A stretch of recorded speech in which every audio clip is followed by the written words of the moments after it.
Ooh, fresh pavement.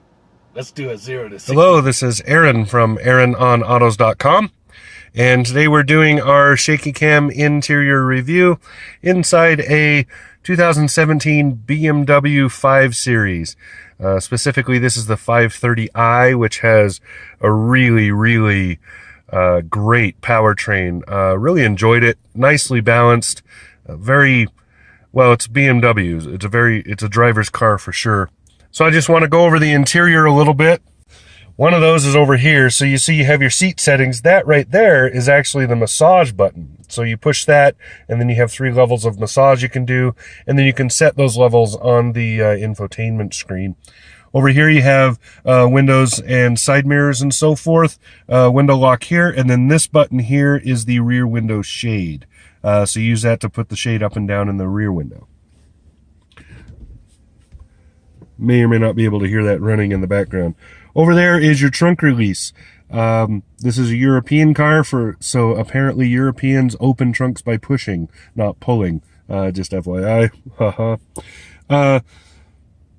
That's a fuse box. Down there's the hood release. You pull it twice to release the hood. Foot plate there, pedals down there. Coming up here, you see on the bottom of the steering wheel is steering heating. You know, I haven't actually used it. It's been pretty cold, but I haven't really used that. And that would be because this car also has remote start. So over here you have your cruise control stuff. This does have adaptive cruise, so this is the distance setting here. This is the lane keeping up here, so you can quickly turn on and off the lane management thing. It's kind of a nanny, but you do get used to having it. I kind of like it. And I've noticed that when it's on, you can hit the turn signal and the cruise control will stop slowing down for the vehicle in front of you if you start moving the car over to go over that lane.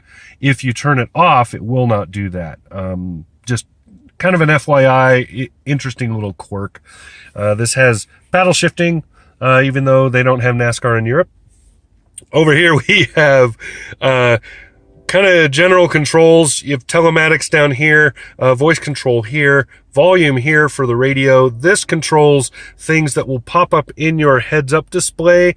Also, it can control some of that, but most of the time, rather than looking at that screen over there, you're going to be looking at your heads-up display ahead of you instead.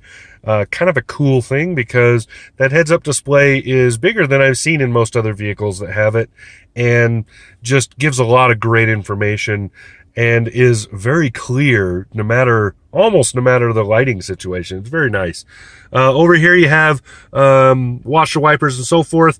Auto is the second click down, or first click down, or you can go up for low and then high. Over here you have several things. So here's your lighting.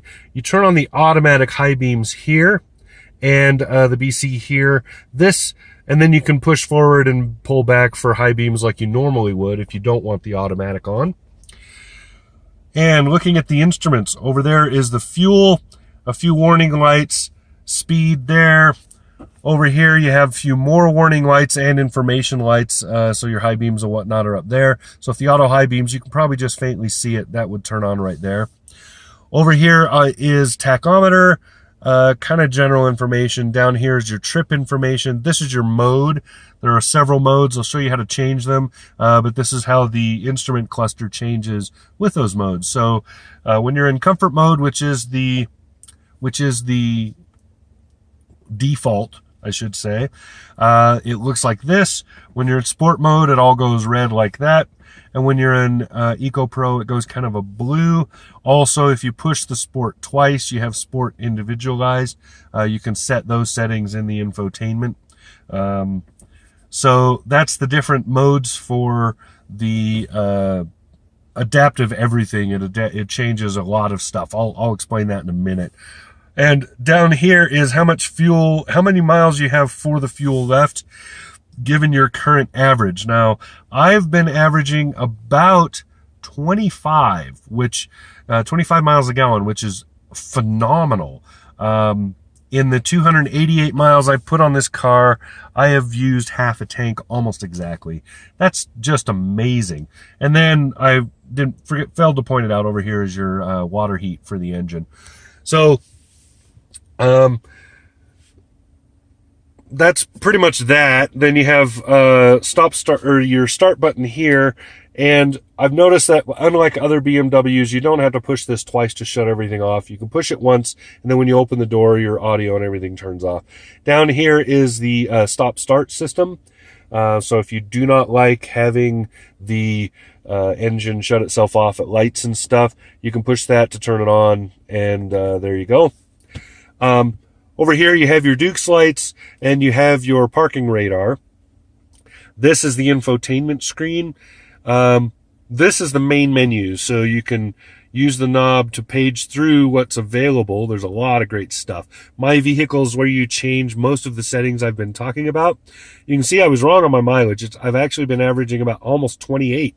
So, pretty awesome. And you can see that I've been mostly on the highway with an average of 34 miles per hour. That's not too bad at all. But I haven't been always on the highway. Otherwise, that would be even higher. I have been in vehicles where I drove almost exclusively on the highway, so I ended up with an average speed of somewhere in the 40s. So, pretty cool. I really like this. Also, I should point out I've been in sport mode for the majority of that driving because I really like the sport mode in this car. Not much to point out in the infotainment other than you do have multiple options for this. Communication is fairly limited, does not do a lot of texting and stuff. It's really not good for that. But this is a very good system. I really like BMWs. It's a very clear screen. You can split the screen for certain things, like you can have nav over here and media over there, that kind of thing. Really kind of nice. I like that. You can use the knob. I'll show you the knob in a minute, and you can use it to do a lot of things on the screen. Very, very cool. Another thing I like, you can control almost all of this with the knob, even while you're driving. What it does is it senses which hand is doing the job. So if you have a passenger in the car and they're using it, they can connect Bluetooth phones. They can do all kinds of things because the system senses who is touching it. I'm not sure how it does that. I suspect it has something to do with the gesture control. But very cool, because that means that you're not hobbled while you're driving the car. You can still use the full navigation setup and all of that good stuff. Very, very cool. Another thing I want to point out, I have never seen this in another car. So I'm in reverse. Here's your reverse cameras. You have the 360 view. Here's the reverse view. When you park, so I put it in park, it shows the door swings. So that's how far out the doors are going to be. If you're in a parking space, that is really cool. Shows you how far over the line your doors would go. I've never seen that before in a vehicle, and it is really, really cool. You don't know how cool until you start parking in some tight spaces. So that's the infotainment there. Down here you have your basic radio controls, back and forth through stations and or tracks. Over here is your eject for the CD player there, presets, audio, etc. Down here is your climate. You have a lot of climate options, including seat bun coolers and bun warmers. You have all of this. You can set temperatures, all of that. Lots of good stuff on this thing. And then you can force the menu up there to climate by pushing that. Down here you have some drink holders. You have a good spot to throw your phone.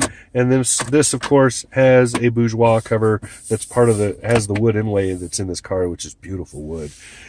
Over here, this is the control knob I was using on that infotainment interface.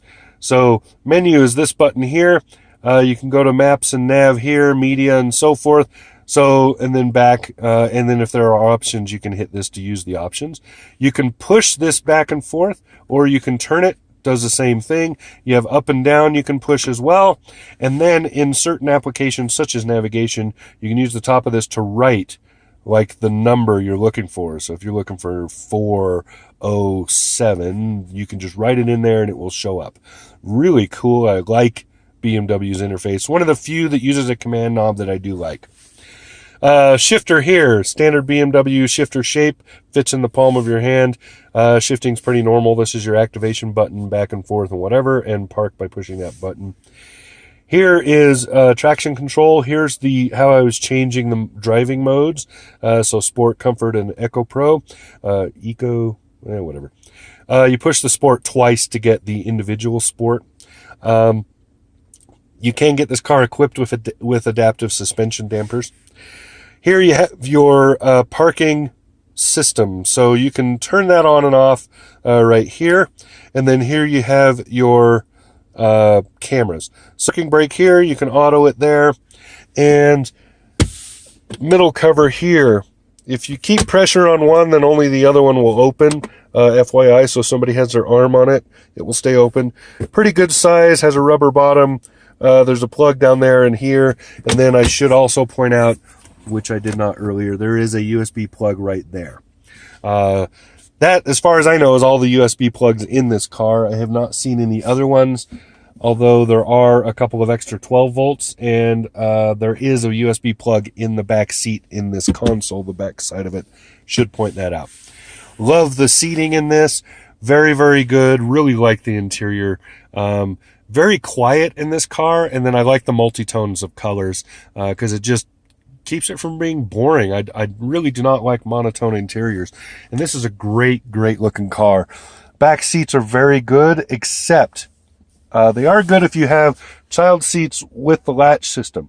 If you have booster seats that require that the seat be that the seatbelt be used, these are kind of a pain because that bolstering means that the child seat tends to push into that, and it makes it hard to, into the receiver there, it makes it hard to put the seatbelt on. So if your kids are used to DIY with their seats, that is kind of a pain. This does have the window shades in the back on both there and there. Really kind of nice. Just a great car. Has a good little sunroof, nice setup, beautiful to drive. BMW, the 5 Series has been kind of their main seller, big, most popular car, and there's a really good reason for that.